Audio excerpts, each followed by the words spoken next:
Class 9-এর প্রথম chapter পরিমাপ আলোচনা করব। পরিমাপ ক্লাস 9।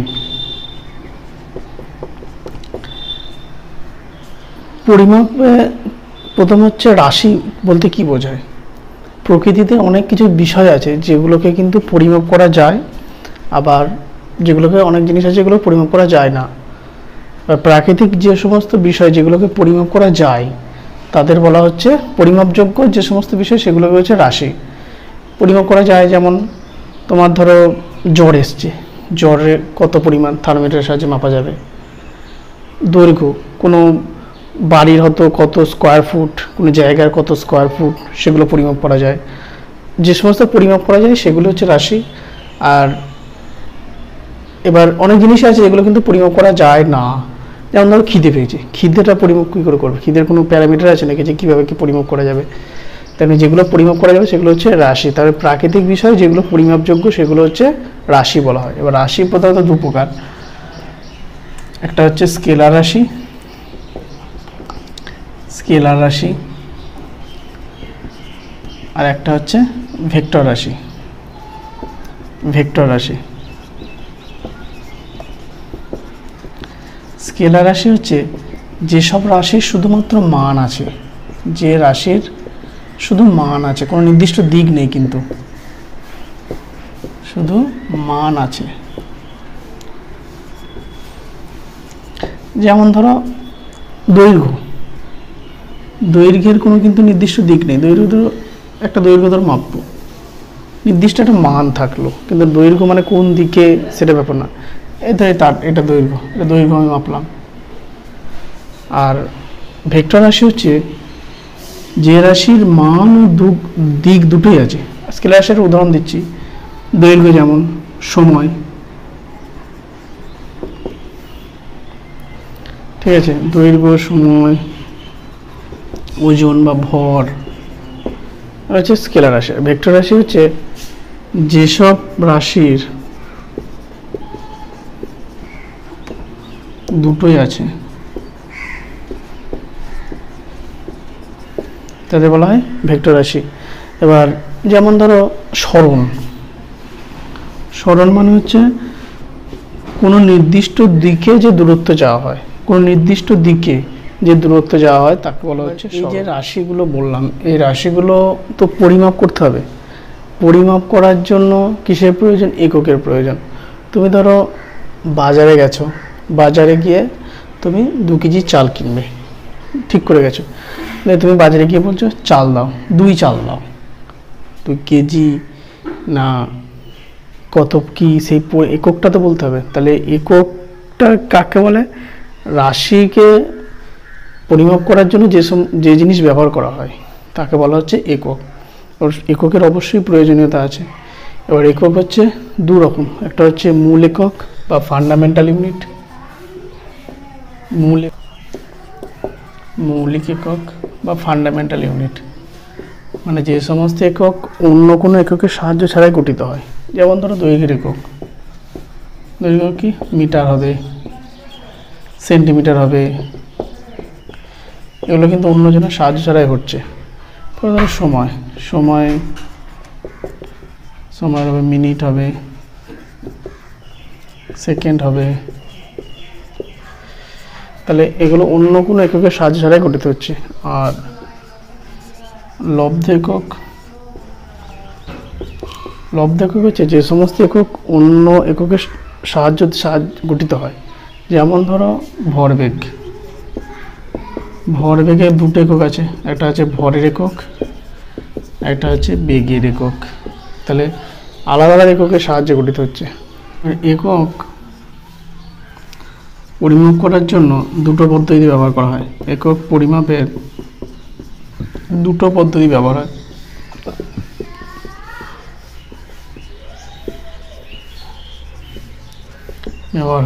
একটা হচ্ছে সিজিএস পদ্ধতি, সিজিএস পদ্ধতিতে যেমন ধরো দৈর্ঘ্য একক কি সেন্টিমিটার, দৈর্ঘ্যের একক, ভরের একক কি গ্রাম। আর একটা হচ্ছে এসআই পদ্ধতি, এসআই পদ্ধতিতে তোমার দৈর্ঘ্য একক কি মিটার, আর ভরের একক হচ্ছে কিলোগ্রাম।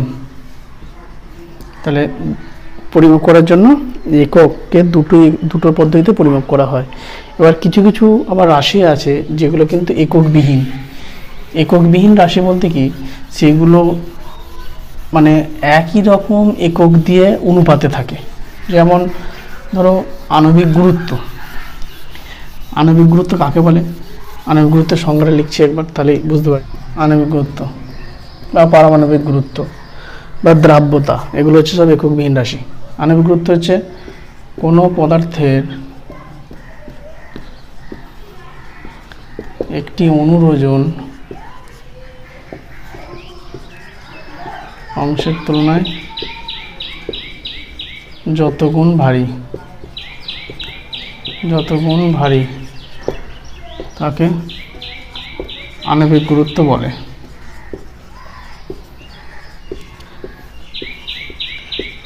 এই সংজ্ঞাটা যেটা লিখলাম, এই সংজ্ঞা থেকে কিন্তু এখানে বোঝা গেল না যে এককটা কেন নেই। আমি এটা গাণিতিক আকারে লিখছি। তাহলে প্রথমে উপর লিখবো কি, কোনো একটি পদার্থের অণুর ওজন, কোনো একটি অণুর ওজন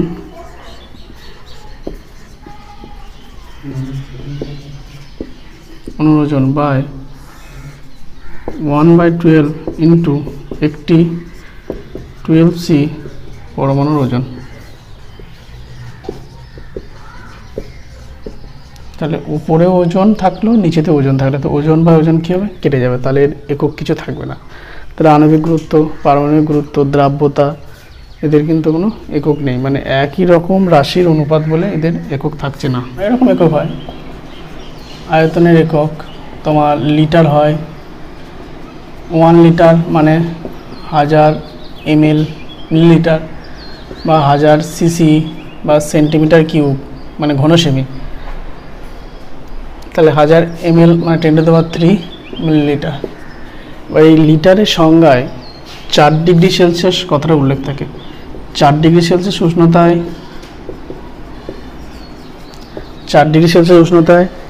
1 কিলোগ্রাম বিশুদ্ধ জলের আয়তনকে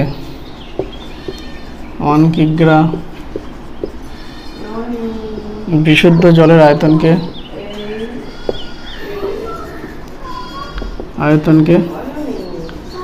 1 লিটার বলে। মানে আয়তন ঘনত্ব মানে কি জানি? ঘনত্ব মানে জানি ভর বা আয়তন।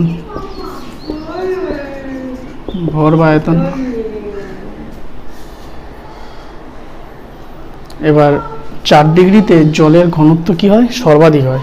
4 ডিগ্রি সেলসিয়াস উষ্ণতায় জলের ঘনত্ব হচ্ছে 1 গ্রাম পার সিসি। 1 গ্রাম পার সিসি। তাহলে এইটা তোমার 1 হয়ে যাচ্ছে। তাহলে আয়তনটা 4 ডিগ্রি সেলসিয়াস উষ্ণতায় জলের ঘনত্ব কি হয়? সর্বাধিক হয়। তাহলে এবার আয়তন সমান কি? আয়তন 4 ডিগ্রি মুছে দিই। তাহলে আয়তন মানে হচ্ছে তোমার ভর বাই ঘনত্ব। এবার যদি 1 কিগ্রা ভর হয় আর তার ঘনত্ব হচ্ছে 1, যদি এসআই বলি 1 কেজি পার সিসি তার মিটার কিউব এসআই, তাহলে ভরটা 1 হলো, ঘনত্বটাও 1 হলো। তাহলে 1/1 মানে আয়তনটা 1 লিটার হয়ে গেল। উপরে 1 নিচে 1, তাহলে আয়তনটা 1 লিটার হয়ে গেল। তাহলে 4 ডিগ্রি সেলসিয়াস উষ্ণতায় 1 কিগ্রা বিশুদ্ধ জলের আয়তনকে 1 লিটার বলা হয়। এবার এটা কোশ্চেন অনেক সময় আসে যে লিটারের সংজ্ঞায় 4 ডিগ্রি সেলসিয়াস কথাটা উল্লেখ থাকে কেন? কারণ কি হয়, 4 ডিগ্রি সেলসিয়াস উষ্ণতায় জলের ঘনত্ব সর্বাধিক হয়।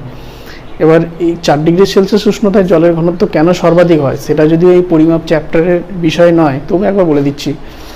জলেতে কি হয়, হাইড্রোজেন বন্ড হয়। জলের অণুর সাথে অন্য অন্য জলের অণুর হাইড্রোজেন বন্ড হচ্ছে। এবার এই হাইড্রোজেন বন্ড হওয়ার জন্য, মানে অক্সিজেনের সাথে হাইড্রোজেনের, এই অক্সিজেনের সাথে এখানে এর হাইড্রোজেনের, এইভাবে হাইড্রোজেন বন্ড হবে। এই হাইড্রোজেন বন্ড হওয়ার জন্য 4 ডিগ্রিতে ওদের হাইড্রোজেন বন্ডটা ম্যাক্সিমাম পর্যায়ে হয়। তাহলে আয়তনটা কি হয়ে যাচ্ছে? সর্বনিম্ন হয়ে যাচ্ছে। আয়তনটা সর্বনিম্ন হয়ে যাওয়ার জন্য ঘনত্বটা সর্বাধিক হয়ে যাচ্ছে। আয়তন মানে ভর বাই ঘনত্ব। তাহলে আয়তনটা যখন তো সর্বনিম্ন হয়ে যাচ্ছে, আয়তনটা যেহেতু সর্বনিম্ন হয়ে যাচ্ছে, তেমনি ঘনত্বটা সর্বাধিক হয়ে যাচ্ছে, কারণ ইনভার্সলি প্রপোর্শনাল আছে। আর 4 ডিগ্রিতে আয়তনটা সর্বনিম্ন হয়ে যায়, কারণ এই হাইড্রোজেন বন্ডটা 4 ডিগ্রিতে সবচেয়ে ম্যাক্সিমাম পর্যায়ে হয়। আবার 4 ডিগ্রি পর উষ্ণতা বেড়ে গেলে ওই হাইড্রোজেন বন্ডগুলো ভাঙতে থাকে। সেই জন্য আয়তনটা তখন আবার বেড়ে যেতে থাকে, সেই জন্য 4 ডিগ্রিতে ওদের ঘনত্বটা ম্যাক্সিমাম হয়। এবার এই দৈর্ঘ্য পরিমাপে সবসময় মিটার বা সেন্টিমিটার শুধু নয়, মানে খুব ক্ষুদ্র দৈর্ঘ্য পরিমাপ করার জন্য অনেক ইউনিট আছে। যেমন ধর ন্যানোমিটার, 1 ন্যানোমিটার মানে 10⁻⁹ মিটার, আর 10⁻⁷ সেন্টিমিটার। 1 ন্যানোমিটার খুব ছোট পরিমাপের একক। 1 অ্যাংস্ট্রম মানে হচ্ছে 10⁻⁻10 মিটার, 10⁻⁸ সেন্টিমিটার 1 অ্যাংস্ট্রম। 1 পিকোমিটার মানে হচ্ছে 10⁻⁻12 মিটার, মানে 10⁻⁻10 সেন্টিমিটার।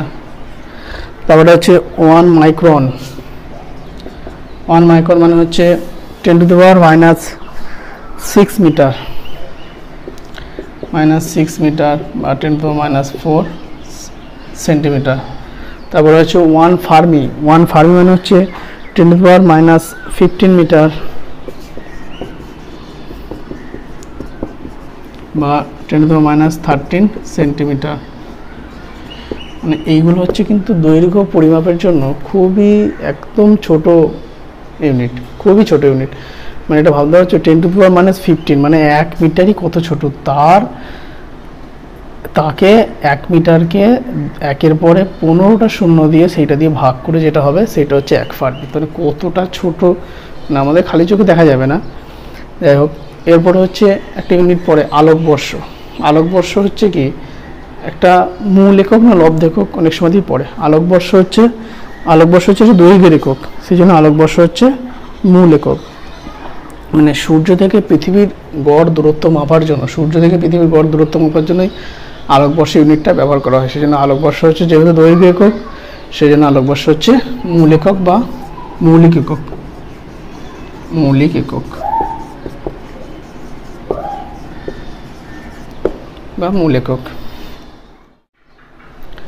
এবার মাত্রা, মানে মাত্রা কি হবে কি নির্ণয় করতে হয়। মাত্রা কিন্তু শুধু মুখস্থ করলে হবে না, মাত্রাটা নির্ণয় করার কীভাবে কী করতে হয় সেটা একটু শিখিয়ে দিচ্ছি।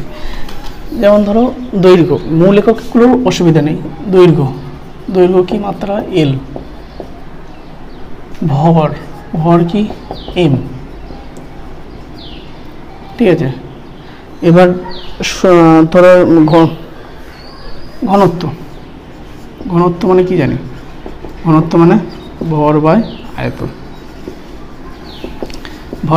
তাহলে ভরের মাত্রা কি এম, আয়তনের মাত্রা, আয়তন মানে কি দৈর্ঘ্য ইন্টু প্রস্থ ইন্টু উচ্চতা। তাহলে 3টে দৈর্ঘ্যের ইউনিট হচ্ছে তাহলে এল কিউ, তাহলে এম L⁻³ এটা হচ্ছে তোমার ঘনত্বের মাত্রা হয়ে গেল। ক্ষেত্রফল মানে দৈর্ঘ্য ইন্টু প্রস্থ, বা যদি বর্গাকার হয় তাহলে বাহু স্কোয়ার বা দৈর্ঘ্য স্কোয়ার, তাহলে কি হচ্ছে L × L মানে L স্কোয়ার ক্ষেত্রফল। ধরো আছে বেগ মানে কি হয়, বেগ মানে সরণ বাই সময়, দূরত্ব লিখলে সরণ বাই সময়। দূরত্ব লিখলে কি হতো, দ্রুতির ক্ষেত্রে দূরত্ব হতো, বেগের ক্ষেত্রে সরণ। তাহলে সরণ মানে হচ্ছে কতটা দূরত্ব যাচ্ছে অ্যাকচুয়ালি সেটাই, নির্দিষ্ট দিক থাকতে হবে। তাহলে এটাকে এল দিচ্ছি, আর সময়টা কি, সময়টা হচ্ছে টি, তাহলে কি হচ্ছে এল t-1 টি ইনভার্স। এল টি ইনভার্স হচ্ছে তোমার বেগের মাত্রা। বা ধরো ভরবেগ, তাহলে কি আছে ভর ইন্টু বেগ। তাহলে ভরের মাত্রা কি আছে এম, আর বেগের মাত্রা কি আছে L⁻⁻1। তাহলে মাত্রা কি হলো mL⁻⁻1, এটা হচ্ছে ভরবেগের মাত্রা হয়ে গেল। ধরো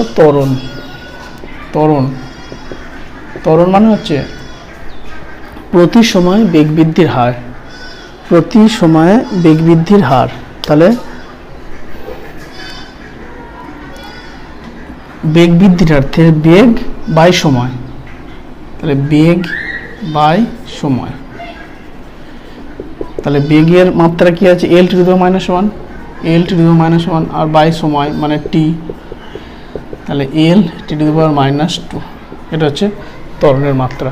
তাহলে ত্বরণের মাত্রা মানে মৌলিক একক যেগুলো আছে দৈর্ঘ্য, ভর, সময় এগুলোর ক্ষেত্রে কোনো অসুবিধা নেই। এগুলো ক্ষেত্রে এরকম হয়ে যাবে। কিন্তু যখনই যেগুলো লব্ধ একক আছে, মানে আলাদা আলাদা মৌলিক একক দিয়ে যেটা হচ্ছে, তাদের ক্ষেত্রে মাত্রাটা প্রকাশ করতে গেলে সেই জিনিসগুলোর প্রকাশ কী করে করতে হয় সেটা তোমায় জানতে হবে। তারপরে তো এরকম সহজ ব্যাপার, অসুবিধা কিছু নেই।